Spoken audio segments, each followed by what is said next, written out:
विश्व विवादों के लिए अंतर्राष्ट्रीय कानूनों के आधार पर राजनीतिक समाधान खोजने की आवश्यकता पर जोर दिया जर्मनी ने चांसलर ओलाफ स्कोल्स ने।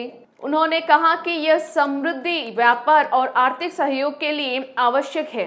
भारत में आयोजित 8वीं Asia Pacific conference of German business में उन्होंने यह बात कही। उन्होंने कहा कि यह मल्टीपोलर विश्व कोई वैश्विक पुलिस या निगरानी संस्था नहीं होने के कारण हमें ही इन समस्याओं का समाधान खोजना होगा। उन्होंने यह भी कहा कि उनका देश यूक्रेन और पश्चिम एशिया में शांति प्रयासों का समर्थन करने के लिए तैयार है।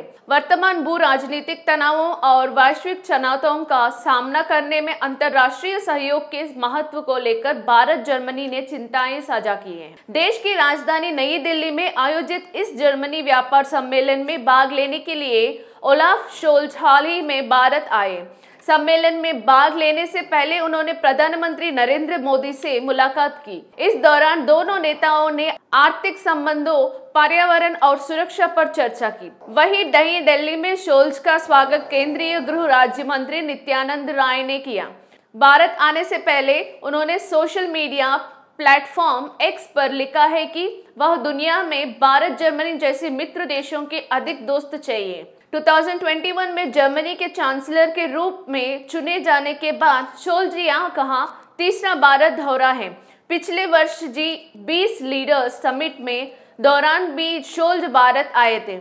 इस मुलाकात के बाद प्रधानमंत्री मोदी ने एक्स पर अपने अनुभव साझा किए हैं। प्रधानमंत्री मोदी ने कहा कि भारत शांतिपूर्ण विवाद समाधान के लिए प्रतिबद्ध है। उन्होंने कहा कि यूक्रेन और पश्चिम एशिया में चल रहे संघर्ष हमारे लिए चिंता का विषय है।